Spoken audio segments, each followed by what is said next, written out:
जीवन में हम क्या करना चाहते हैं और हमें क्या करना चाहिए, इसमें हमेशा संतुलन होना चाहिए। क्योंकि कई बार हम क्या करना चाहते हैं और क्या करना पड़ता है या क्या हमें करना चाहिए, इसमें फ़र्क हो सकता है। क्योंकि हम क्या करना चाहते हैं ये हमारी इच्छा होती है और हमें क्या करना चाहिए या क्या करना पड़ता है ये हमारे जीवन चलाने की ज़रूरतें होती हैं। तो इच्छा और ज़रूरत दोनों के बीच संतुलन बनाना बहुत ज़रूरी है और जिसने भी ये संतुलन बना लिया है वो अपने जीवन में संतुष्ट रहता है। और हमारे जीवन में हमारी इच्छा के साथ अगर ज़रूरतें हैं तो सिर्फ़ हमारी अकेले की ज़रूरतें नहीं होती, हमारी फैमिली भी होती है, हमारे रिश्ते नाते हमारे अपने होते हैं जिनके साथ हम जीवन बिता रहे हैं। तो कई बार उनके हिसाब से भी हमको फ़ैसले लेने पड़ते हैं और परिवार की ज़रूरत तो हर मनुष्य को है। वैसे भी आज वर्ल्ड फैमिली डे है और परमात्मा ने हमको परिवार दिया भी इसीलिए है ताकि हमारा हर दिन खुशियों से भरा हो और हम हर संकट से आसानी से निकल सकें। परिवार हमारी सबसे बड़ी खुशी है, हमारा सबसे सशक्त सहारा है। इसीलिए परिवार के प्रति मेरे अंतर में हमेशा प्रेम और सम्मान का भाव होना चाहिए। क्योंकि मेरे जीवन के हर उतार चढ़ाव में चाहे कोई मेरा साथ दे न दे, लेकिन मेरी फैमिली मुझे हर पल सपोर्ट करती है। चाहे सुख के क्षण हो चाहे दुख के क्षण हो, मिलजुल कर अगर हम जीवन जीते हैं तो हमको अच्छा लगता है। कभी कभी फैमिली में ऐसा होता है कि किसी से हमारी बनती नहीं है, तो कोई बात नहीं, एडजस्ट करना भी सीखिए। 2 बातें आप अपनी मनवाओ, 2 बातें आप सामने वाले की मानो। हमेशा ये नहीं सोचना चाहिए कि मैं सही हूँ, क्योंकि इस वक्त हर मनुष्य ये सोचता है कि आई एम ऑलवेज़ राइट, जबकि ये सही नहीं है।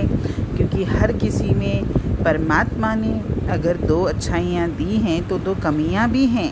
और हमारी दृष्टि में अगर कोई बात सही है तो ज़रूरी थोड़ी नहीं है कि सामने वाले की दृष्टि में भी वो बात सही हो। इसीलिए कभी भी फैमिली में अगर ऐसी स्थिति बनती है तो पहले सामने वाले की पूरी बात सुनिए।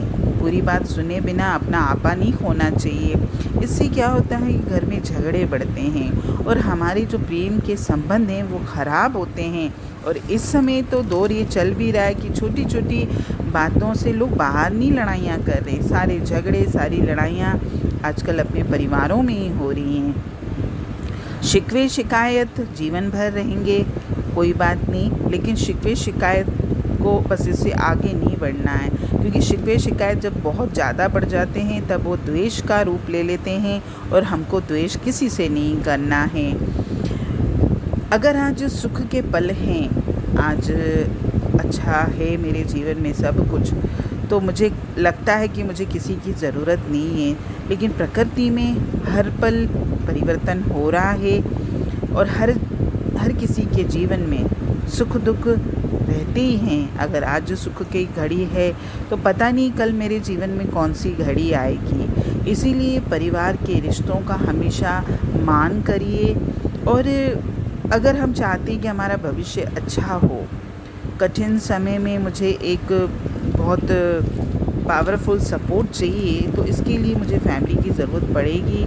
क्योंकि जब भी कोई मुश्किल हालात आते हैं तो दोस्त पड़ोसी या दूसरे जो भी लोग हैं वो तो बाद में आएंगे। सबसे पहले तो मेरी फैमिली मेरे साथ जो रहती है और उनका साथ मुझे इतना सपोर्ट करता है कि मुझे ये अनुभव होता है कि मैं इस संसार में अकेला नहीं हूँ। और जब कोई भी व्यक्ति अपने आप को अकेला नहीं मानता तो आप समझिए उसकी न जाने कितनी सारी बातें तो वैसे ही जीवन की जो भी नेगेटिविटी है वैसे ही ख़त्म हो जाती है। क्योंकि अकेला व्यक्ति हमेशा पॉजिटिविटी से कम और नेगेटिविटी से ज़्यादा घिरा रहता है। और फैमिली का जो है साथ हमेशा हमको पॉजिटिव रहना सिखाता है। हमारी न जाने कितनी बातों के टेंशन भी हट जाते हैं। और परिवार का तो ये है कि हमेशा आपको दुख में साथ देगा, और कई बार अगर हमसे गलतियां होती भी हैं तो सबसे पहले माफ़ी हमको अपने परिवार से ही मिलती है, क्योंकि वहाँ मेरा रिश्ता होता है, वहाँ मेरा अपनापन होता है, वहाँ मेरा प्रेम होता है। बाहर हम कितना भी प्रेम दर्शाते हैं, अच्छा है, सबसे हमको प्रेम करना है, क्योंकि ये पूरी प्रकृति उस परमात्मा की है और ये पूरी प्रकृति उस परमात्मा का परिवार है। और आत्मा की दृष्टि से तो हम सब परिवार ही हैं। देह के हिसाब से हम लोगों ने अपने अपने परिवार अलग बना लिए हैं, लेकिन आत्मा की दृष्टि से तो हम एक परिवार ही हैं, और हमारा पिता वो परमात्मा है। इसीलिए हमको सबके साथ मिलजुल कर रहना भी है। आत्मिक दृष्टि से तो सबको प्रेम करना है, लेकिन देह के परिवार में भी हमको बहुत कुछ देना पड़ता है, क्योंकि जब तक हम कुछ देंगे नहीं तब तक मुझे कुछ मिलेगा नहीं। क्योंकि परिवार सबसे पहले आता है, इसके बाद ही जीवन में दूसरी बातें हैं। एक छोटा बच्चा जब संसार में आता है तो उसकी तो दुनिया ही उसका परिवार होता है, उसके माता पिता होते हैं। और माँ जो होती है जीवन में, मुझे ऐसे लगता है कि रोज़ माँ की महिमा उस दिन भी थी। तो हमारी गलतियों की सबसे बड़ी रक्षक हमारी माँ होती है, और हमारे पिता जो होते हैं हमारे जीवन की हर बात, हर ज़रूरत को पूरा करते हैं। प्यार तो उनका है ही है हमारे साथ, लेकिन वो हमारे जीवन को अच्छे से हमारा जीवन चले, पिता कितने सेक्रीफाइसेस करते हैं ये हमको कभी नहीं भूलना है। इसके अलावा परिवार में हमारे दादा दादी और भी जो दूसरे रिश्ते भी होते हैं, जिन परिवारों में जो संयुक्त परिवार हैं, जॉइंट फैमिलीज़ है, तो वहाँ पे तो बच्चे अगर बड़ों के सब उसमें छाया में रहते हैं तो वो बच्चे अपने आप को बहुत सिक्योर महसूस करते हैं। जो अकेले परिवार हैं, एकल परिवार हैं, उनमें बच्चों को जब बड़ों का प्यार नहीं मिलता तो वो बच्चे ज़िद्दी बन जाते हैं, और उनका थोड़ा सा अलग ही स्वभाव संस्कार हो जाता है। क्योंकि स्वभाव संस्कार सिखाता भी हमारे परिवार के हम बड़े लोग हैं, जो हमको अच्छी शिक्षा देते हैं, हमको अच्छे संस्कार देते हैं, हमारे रोल मॉडल होते हैं। और उनकी जो सलाहें होती हैं, अगर हम अपने बड़ों की, हमारे परिवार के जो सदस्य हैं उनकी अगर हम सलाह से जीवन जिएं तो आप देखिएगा आप जीवन में कभी भी असफल नहीं होगे।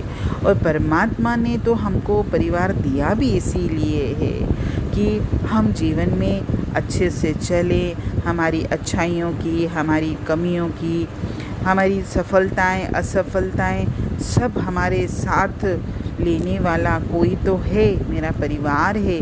कितनी बड़ी ताकत है हमको कि जीवन में अगर हम कभी असफल भी हो जाते हैं तो हमारी फैमिली हमको कितना सपोर्ट करती है कि कोई बात नहीं, जीवन में तो सफलताएं असफलताएं आती रहती हैं।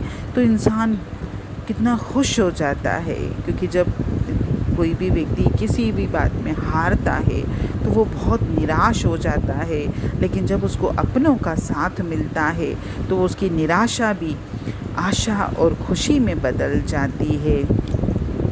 सदैव अपनों के साथ रहिए, अपनों का सम्मान करिए, अपनों से प्रेम करिए, तभी वो परमपिता परमात्मा भी हमसे राज़ी होंगे, हमसे खुश होंगे। हरि ओम।